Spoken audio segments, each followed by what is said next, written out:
Ladies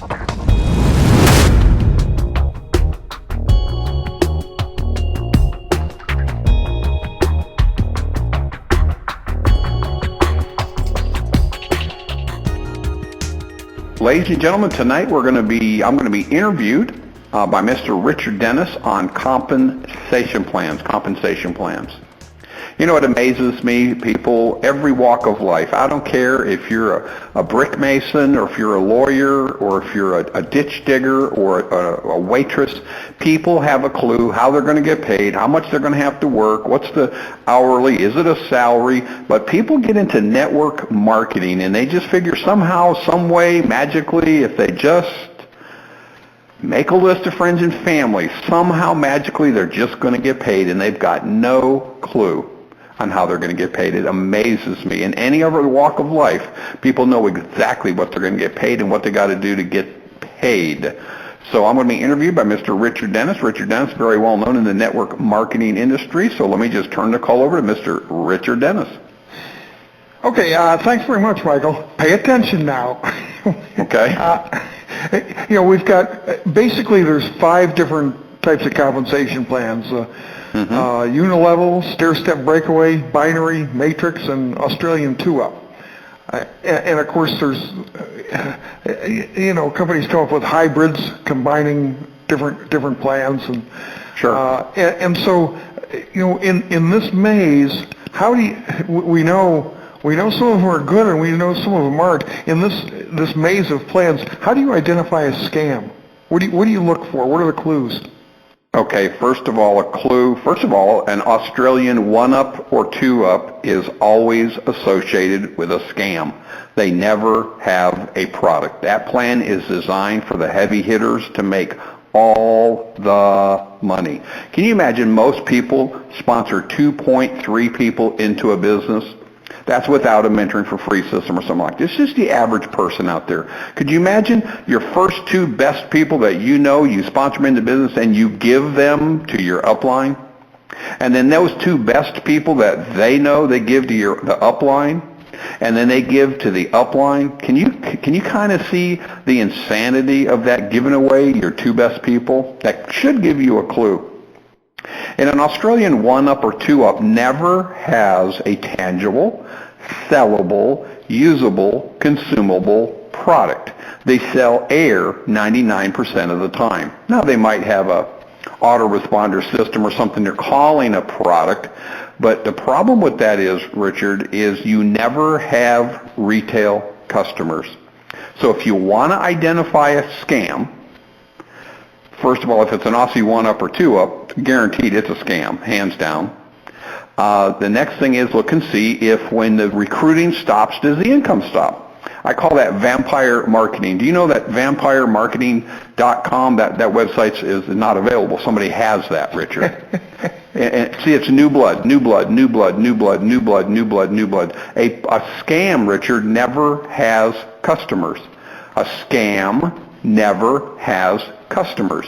It's always affiliates or distributors. There's a company recently, just a month or so ago, 5 weeks ago, got in real big trouble because they were a network marketing company, and then in sheer stupidity, the owners of the company changed the pay plan to an affiliate style pay plan where there are no customers.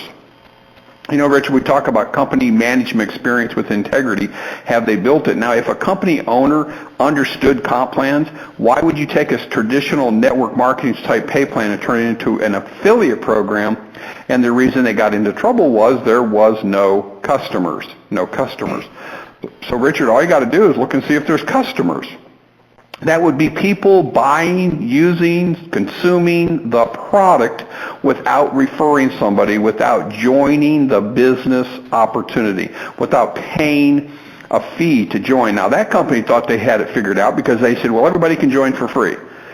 The problem with that is now everybody is an affiliate, and now there's no retail customers. So you just created a Ponzi scheme. When they did that, Richard, I said they're going to be in big trouble. It took about a year, a little over a year, something like that, 14 months or so before the government got on them. What was the other reason? When companies are bragging about income claims, you got to understand something. The law is very clear. It says you cannot talk about income because it's called enticement. The only way you can mention your income is if you give the person an income disclosure document that's produced from the company on their website that says, we've got so many people at this level and they make this much money. We got, 5,000 people at this level and they make this much money. We got 2,000 people at this level, they make this much money. We got 200 people at this level, they make this much money. These are all averages. And, we've got 2 people at this level and they make this much money. So that's what's called an income disclosure statement from a company. So if a company is legal, Richard, they would normally give you that documentation. So you can talk about income, but I've always, myself personally, Richard, I've just never, ever talked about it. It's foolish. So when I see these companies that are parading people across stage with, $20,000, $50,000, $100,000 checks, I go, oh my gosh, what are they thinking? What are they thinking? They're drawing a bullseye on the backs of these people. If they give them that check, and I hope they have an income disclosure, one that they, that they pass along with it. So those are just a few little tips right there. Well, what about the companies that are publicly traded? I think if they're publicly traded, we pretty much figure it's not a scam, but it may not be in your best interest to, it may be pretty difficult to build a good income with that. Well, you bring up a very good point. Definitely, Richard, if a company's publicly traded, they've gone through enough scrutiny that they would have to have some kind of legal product. They would have to have so many customers, so many distributors. So they're going to work very diligently to stay within the legal realm of being legal. No question about it. The sad part about a publicly traded company, and I see it happening all the time, they become targets for the scammers. See, the company's not a scam, but there's people that is called short selling. They'll start a lawsuit, a lot of negative press against a publicly traded company. What happens to the stock, Richard, when all that stuff is hitting the newspapers and TV? That's going to go down. Way down. Yeah, stock goes down. It's manipulating the stock. It's called short sellers. So I've never seen a publicly traded company that there was any length of age to them that didn't go through that type of problem. It's insanity. It's complete insanity. And here's a recent publicly traded company, Richard. Their profit margin's not where it's supposed to be. The investors are upset. So what does the company do? They fire the president of the company. Well, of course, that guy didn't know how to spell MLM, but he was a Fortune 500 type person. So they fire that guy. Well, they don't even have a replacement yet, Richard. I mean, are you kidding me? You have gone and searched and you've interviewed and you've got the replacement. So what happened was the master distributor, the top incomer, the guy that actually built the business, thought, well, heck, I ought to be the president of the company. I got the biggest stake in this thing. So he goes to the investors and talks to them. Well, that's illegal. Richard, you can't do that. You can't do that. So what happened? The company fired the top income earner. Now, Richard, can you imagine losing the president of your company and your top income earner, the guy that built the business, all in one swift pass? It's insanity, isn't it? It's going to be, the future's not bright. Not very bright, not very bright. So in other words, that takes a huge dip in the business. Now, do you believe that the top income earner, when he went to another company, would you agree he probably was smart enough to do that? Sure. Yeah. Do you think he was smart enough to have built relationships with enough people that he took a good portion of his leaders with him to the new company? Yeah. Now, can you imagine the publicity on a publicly traded company? First of all, they fire their president. Then the top income earner gets fired. And then that guy is mad, and he drags half the business away from him and goes someplace else. I mean, Richard, it's just stupid. It's just stupid. So definitely you bring up a good point. Publicly traded companies are not scams. Nobody will ever say I said that. It's not. They're not. But boy, they got problems on their own just because they're publicly traded. And you see it in the news all the time. If you want to research some of that, just go to Rod Cook's site, MLM Watchdog, and he's got enough of that information there that you can study it and kind of keep abreast of that. One thing that I do, Richard, is like the state of Florida. You can go to any state. You're close enough up there to Georgia. You could go into Georgia and Florida, and you could register. You can go to the Attorney General's site, and you can get put on their newsletter broadcast. And what that does is it sends you an email notification when the Attorney General in your state is investigating a company. Now, you might not even hear about it yet, but they're letting you know that it's coming. So that's kind of a good thing, to kind of get your ear on the, keep your finger on the pulse of what's happening in the network marketing industry. I think it's a very smart thing for people to do. Mm-hmm. What about, you covered the Aussie 2-Up. What about the other individual compensation plans? Is there anything that's significant only to each of these plans that helps you pinpoint where there's a scam involved? Well, yeah, a lot of scams call themselves affiliate programs, because here's what happens. An affiliate program is always getting new blood, selling to a customer, getting a new affiliate. They pay usually one level of commissions. So if you're not signing up new people, Richard, there's no income. So when the recruiting stops, the income stops. Is that perfectly clear? I mean, you got that, don't you? How simple is that, right? Mm-hmm. Yeah, see, in a traditional legal network marketing business, you build a group of people. You sponsor 4 or 5, they sponsor 2 or 3, they sponsor 5 or 6. You build a group of people that then they go out and they get 4 or 5, 6 customers, and those customers even refer customers, and then you sponsor some more distributors in another state, in another country, and you're building small teams all over the world. And if you do it right, and you duplicate the business, you could have 20, 30, 40, 50,000 partners globally, worldwide, in your organization. Now, here's what's magical about that.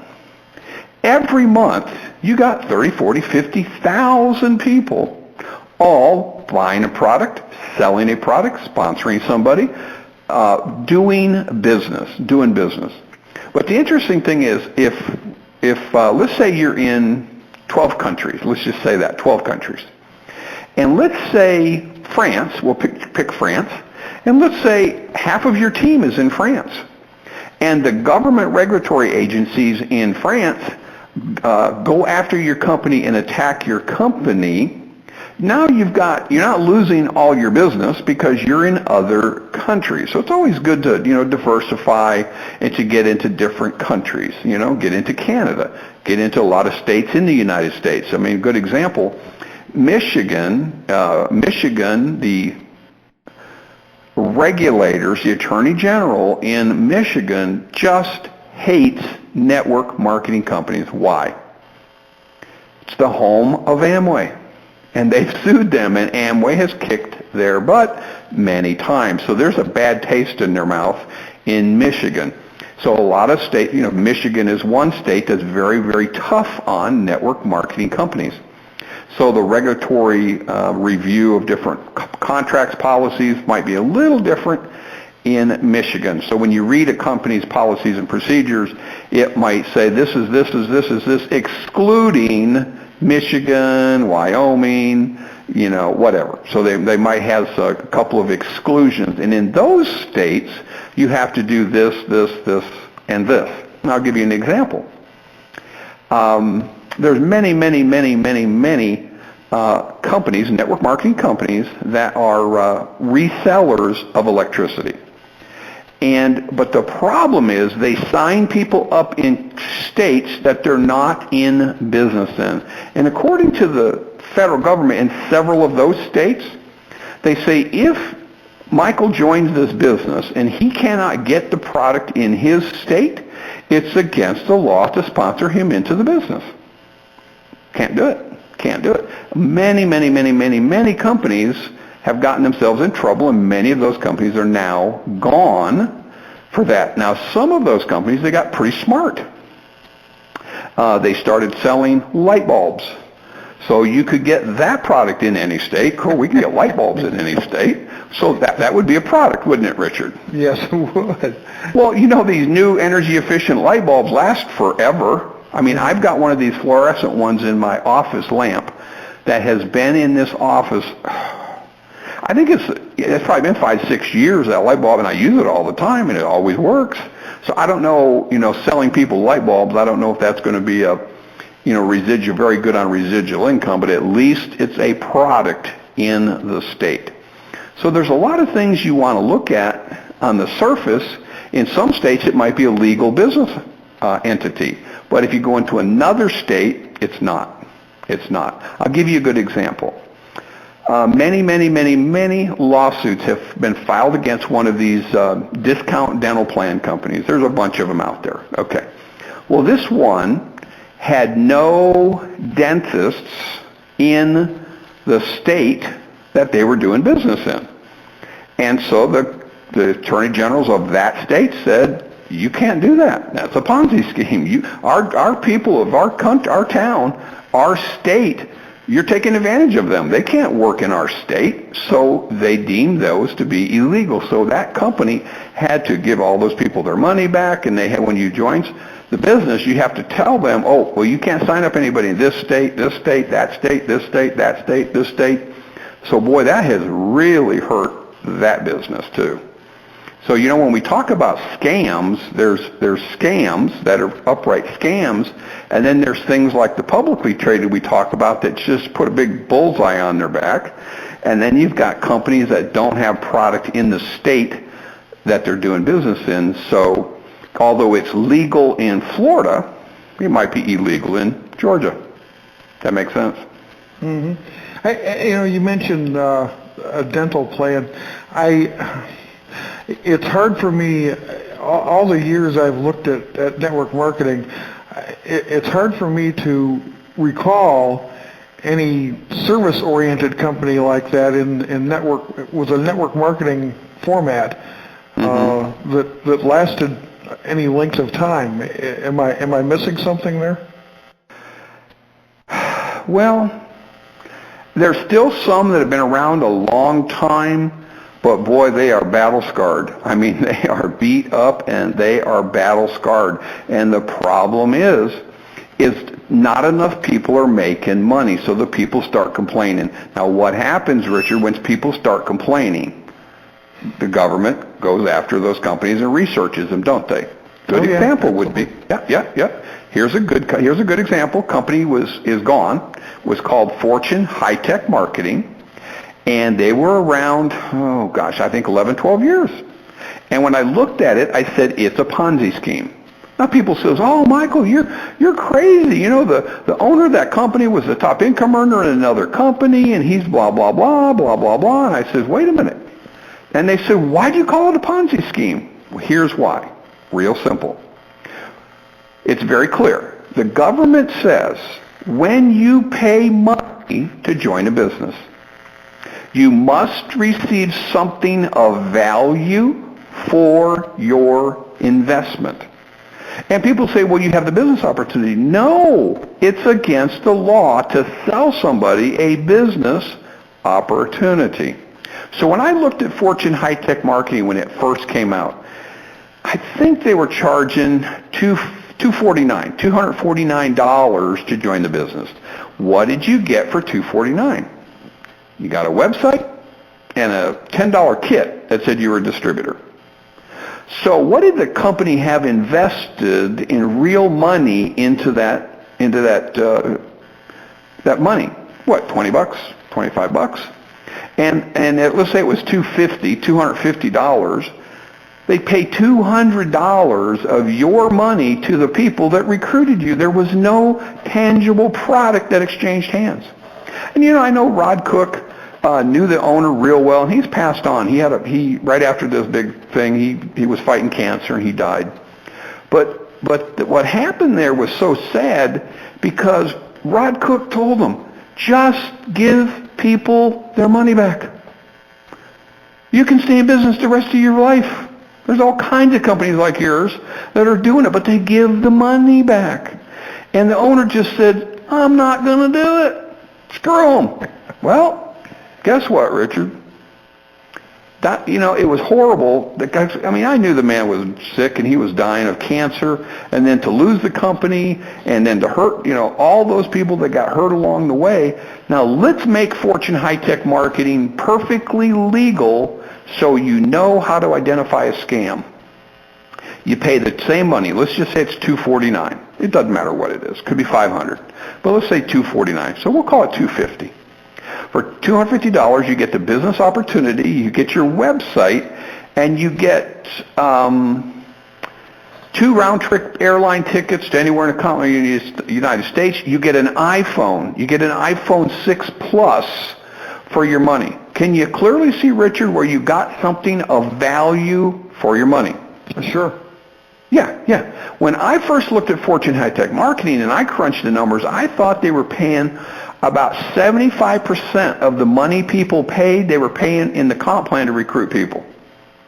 Can you clearly see why that is a Ponzi scheme? You can't make money recruiting people. You make money off product sales. Okay? So if they'd have given them an iPhone 6, legal, totally legal, no problem. Then they went into electricity, reselling electricity. Well, then give people 2 months electricity bill, whatever that is. Give them something of value for their money, perfectly legal. Perfectly legal. So how do you identify a scam? Real simple. When you pay money to join a business, you have to receive something of equal value for your money so you're not hurt, harmed in any way. If you never made a dime in the business, at least you got something of value for your money. Now, the court records, when you research Fortune High-Tech Marketing, when the feds got through with the comp plan, they said it was about 86% of the monies paid went to recruiting, went to the comp plan.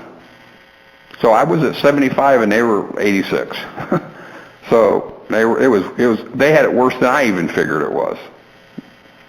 So hopefully when you guys listen to this call and you start analyzing any company, within seconds you can tell a scam. You can tell a Ponzi scheme. That's my hope and prayer for you guys. Michael, what if you have a company that you mentioned retailing products. What if you have a company that there's almost no retail going on, but you've got the reps who are buying product each month as part of their qualification. That's very thin ice. That is very thin ice you're walking on. There's something called the 70% rule. 70% rule. Nothing wrong with you being your own customer, but you, the distributor, you better have some other customers in your team buying product that are not distributors.